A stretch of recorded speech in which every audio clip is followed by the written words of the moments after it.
Halo semuanya, selamat datang kembali di channel Alpian, channel dimana akan merecap sebuah manga dengan santai. Tapi sebelum itu, jangan lupa di like, share, dan subscribe channel ini. Dan juga kalian juga bisa berdonasi melalui traktir yang ada di deskripsi. Dengan begitu, bisa membuat Mimin semakin bersemangat dalam berkonten lagi. Kalau begitu, kita lanjut ceritanya, boy.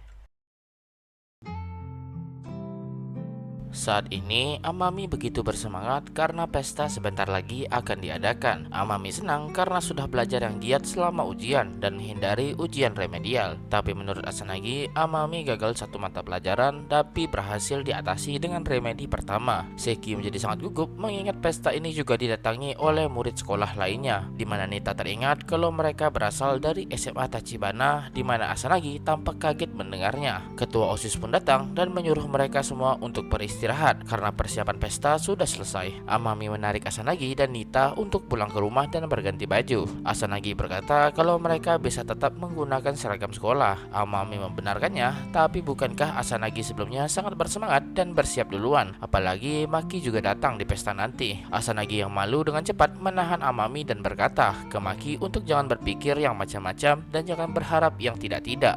Setelah itu Maki pergi, di mana ia juga tak bisa bersantai. Sebelumnya ketika Asanagi dan Maki bersama, Asanagi berkata meskipun Maki membicarakan apa yang Maki rasakan ke orang tuanya, bukan berarti Maki ingin orang tuanya melakukan sesuatu juga, dan Maki pun membenarkannya. Itulah yang Asanagi pikirkan, di mana Maki tak mengharapkan sesuatu terjadi. Tapi meskipun begitu, Maki ragu mereka bisa punya obrolan normal layaknya keluarga pada umumnya, dan memutuskan untuk bersikap egois kali ini saja. Maki akan berusaha untuk punya obrolan semacam itu. Asanagi pun mengerti, dan jika Maki ada masalah, Maki bisa bergantung kepadanya. Dan kembali ke sekarang, di mana tampaknya Maki bertemu dengan seseorang di sebuah kafe, dan ternyata itu adalah Minato. Minato sempat kaget mengetahui Maki menghubunginya. Maki bertanya apakah pekerjaan Minato baik-baik saja. Minato beralasan ia sedang ada kunjungan bisnis, jadi tak bisa ditinggal terlalu lama. Dan Minato bertanya apa yang ingin Maki bicarakan. Apakah ini berkaitan dengan ayahnya? Maki berkata ia ingin meminta bantuan Minato dan membuat Minato bingung, di mana Maki menunjukkan sesuatu dan meminta Minato untuk datang ke lokasi ini bersama ayahnya. Terserah dengan cara apapun, yang pasti harus datang. Minato kebingungan apa maksudnya ini, dan Maki menambahkan jika Minato berkata ini permintaan Maki, Maki yakin kalau ayahnya menolak permintaan ini dan memilih pekerjaannya. Tapi karena Minato adalah teman kerja ayahnya, Maki merasa Minato adalah orang yang tepat untuk dimintai tolong. Minato selalu mendengar soal Maki yang berperilaku baik, tapi ia kaget karena saat ini Maki tampak berani. Maki membalas itu karena ia masih anak kecil, jadi tak masalah untuk sedikit nakal. Minato pun mengerti dan akan mencobanya. Maki menyadari kalau hari ini Minato menggunakan kacamatanya. Tentu karena hari ini Minato ingin bertemu sebagai dirinya sendiri, yaitu Kyoka Minato. Maki bertanya-tanya apakah ayahnya akan menikahi Minato di masa depan. Minato memanggil Maki dan meminta bantuan. Minato bertanya apakah ia ingin tinggal bersama ayahnya lagi di masa depan. Tentu itu membuat Maki kaget mendengarnya dan bertanya kenapa. Minato merasa Maki tak perlu langsung menjawabnya, tapi Maki tetap tak paham maksud pertanyaan itu dan pasti hanya akan mengganggu mereka berdua saja. Minato kaget mendengar perkataan itu dan berkata kalau itu tidaklah benar. Minato sudah lama bekerja dengan ayahnya Maki dan ayahnya selalu merasa senang setiap membicarakan Maki, dan Minato merasa kalau ayah Maki membutuhkan Maki, bukan pasangan yang baru. Maki merasa itu permintaan yang cukup egois, tapi Minato sadar akan hal itu dan menyadari kalau Maki pasti tak akan setuju dengan semua yang Minato lakukan selama ini, dan bahkan datang kemari Minato sadar ia pasti akan menyakiti seseorang, tapi Minato tak masalah dan siap menerima hukumannya. Maki sadar kalau Minato hanya bersikap egois saja dan yakin kalau Minato bukanlah orang yang jahat.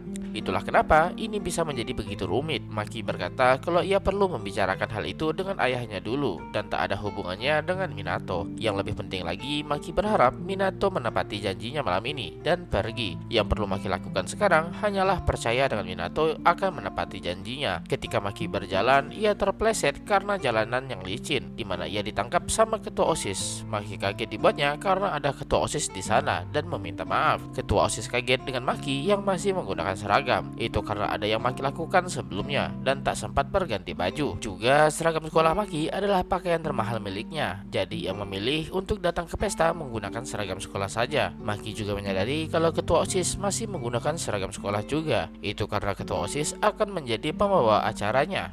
Ketua OSIS berkata kalau sebentar lagi masa jabatannya akan berakhir dan berharap Maki memanggilnya dengan namanya saja. Maki juga menyadari satu hal, di mana sebelumnya semua orang di kelas memanggil dirinya perwakilan kelas dan mulai melupakan panggilan itu. Tapi tetap saja ada orang yang memanggilnya begitu. Maki pun mengerti dan memanggil Tomo, yang membuat Seki Tomo kaget karena langsung memanggil nama depannya. Itu karena Maki merasa akan membingungkan karena ada dua Nozomu yang ia kenal, dan Tomo merasa kalau itu jawabannya masuk akal. Tomo juga memberikan sesuatu ke Maki sebagai tanda pengurus, di mana Maki diberikan topi Santa dan merasa kalau ia sedikit berlebihan. Tapi Tomo merasa tak masalah jika terlalu bersemangat karena hari ini juga hari Natal, di mana semua orang bisa bersantai dan bersenang-senang. Mereka berdua pun masuk ke aula pesta, di mana sudah banyak tamu yang hadir.